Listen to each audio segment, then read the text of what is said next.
Hi students, welcome to everyone and thanks for watching. Our today's topic is man verbs. So we divide man verbs into two groups: finite verbs, non-finite verbs. So for previous lecture is concerned, we have divided verbs into two groups, that's man verbs and auxiliary verbs. And today we are discussing about man verbs. So man verbs we divide into two groups, finite verbs and non-finite verbs. तो finite verbs या non finite verbs ये कोई अलग book नहीं है, ये कोई अलग वर्ब्स नहीं है कैटेगरी में कि आप कोई भी मार्केट से अगर आप कोई ग्रामर बुक इंग्लिश की खरीदते हैं और आपको वहाँ उसमें एक चैप्टर होगा जिसमें नॉन फाइनाइट वर्ब्स अलग होंगे और फाइनाइट वर्ब्स अलग होंगे, ऐसी कोई बात नहीं है। ये एक ही वर्ब होता है और उसकी एज पर सेंटेंस जब हम उसको इस्तेमाल करते हैं तो उसकी ये खासियत जो है ये बदल जाती है। तो कभी यही verb same verb finite verb बनता है और कभी same verb non finite verb बनता है। अगर हम आज डिस्कस करेंगे finite verbs and non finite verbs तो नाइंसाफ़ी होगी, क्योंकि एक तो आपको कन्फ्यूजन होगा फिर, और दूसरी बात ये कि ये एक कॉम्प्लिकेटेड टॉपिक है और इसको बड़े बड़े ग्रामर गुरुज जो होते हैं, ग्रामर गुरुज, वो भी इसको मतलब इस तरीके से नहीं आपको अंडरस्टैंड कर पाएंगे कि एक ही लेक्चर में ये सारा आपको बता देंगे because as you are learners, तो लर्नर्स के लिए ये ठीक नहीं रहेगा कि हम एक ही लेक्चर में इसको समझ देंगे finite verbs and non finite verbs. अगर हम बात करेंगे इसमें मैन वर्ब्स फाइनाइट वर्ब्स, तो फाइनाइट वर्ब्स जो हैं इसकी पहचान क्या है। सबसे पहले आपको ये 3-4 पॉइंट्स दिमाग में रखने हैं, याद रखने हैं, वेरी इंपॉर्टेंट, और फिर ही आपको फाइनाइट वर्ब समझ आ जाएंगे। फाइनाइट का मतलब क्या होता है? Finite means bound. जो फाइनाइट वर्ब्स होते हैं वो बाउंड होते हैं। बाउंड का मतलब होते हैं उनकी एक हद होती है, मुकर्रर हद होती है और वो इस हद को क्रॉस नहीं कर सकते हैं। तो इस तरह आप समझिएगा, means limitations are there. Finite verbs must agree with the number and person of its subject, यानी उसका वर्ब की सब्जेक्ट वर्ब एग्रीमेंट जो होता है वो अकॉर्डिंग टू नंबर होता है, अकॉर्डिंग टू पर्सन होता है और अकॉर्डिंग टू टेंस होता है। यानी फाइनाइट वर्ब्स जो होते हैं वो चेंज हो जाते हैं एज पर सब्जेक्ट ऑफ द वर्ब। यानी अगर मिसाल के तौर पर हम लेते हैं एक पहले हम पॉइंट नंबर 3 पढ़ते हैं, उसके बाद example. A finite verb gives meaning to a sentence, यानी अगर आप एक सेंटेंस में फाइनाइट वर्ब को ड्रॉप करते हैं, यानी फाइनाइट वर्ब को रिमूव करते हैं, तो उस सेंटेंस में जो है वो मीनिंगफुल नहीं रहेगा। ये भी हम आगे एग्जाम्पल में देखेंगे।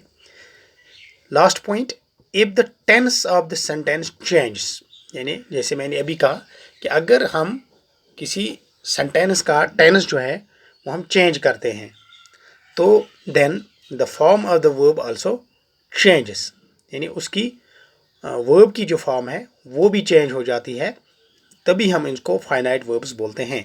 सच a verb is a finite verb. तो एग्जाम्पल अगर हम लेते हैं यहाँ पर, मिसाल एग्जाम्पल हम लेते हैं, ही वर्क्स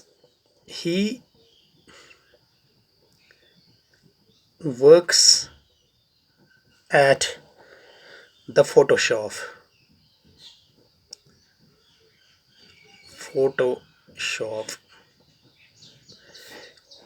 अगर हम यही सेंटेंस जो है इसका हम टेंस चेंज करते हैं, ही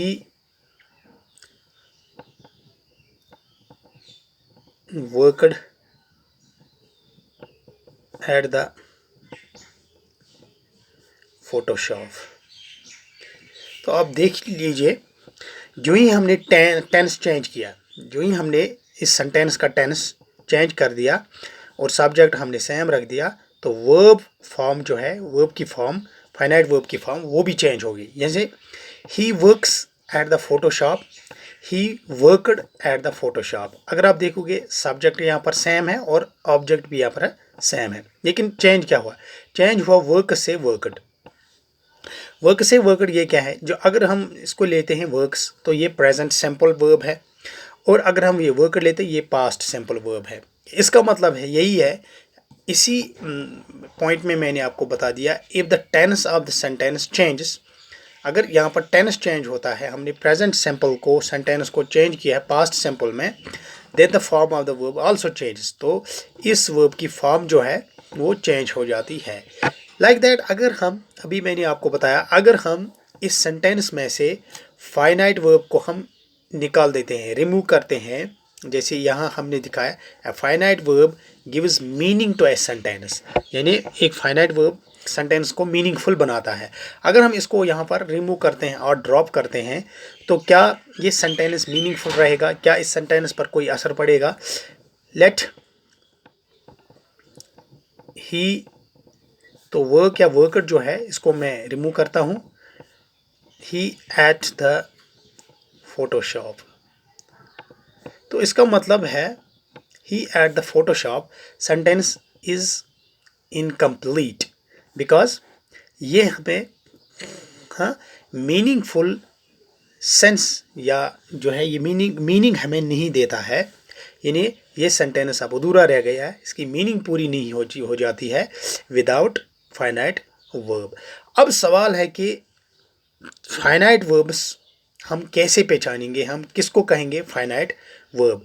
तो जब हम वर्ब जो हैं उसकी फॉर्म्स बनाते हैं, मिसाल हम कहते हैं वर्ब, एक वर्ब लेते हैं हम, चाहे हम ईट ले लेंगे, ठीक, तो ईट, इसकी हम फॉर्म्स बनाते हैं, एट, ईटन, इसकी 3 फॉर्म्स हैं।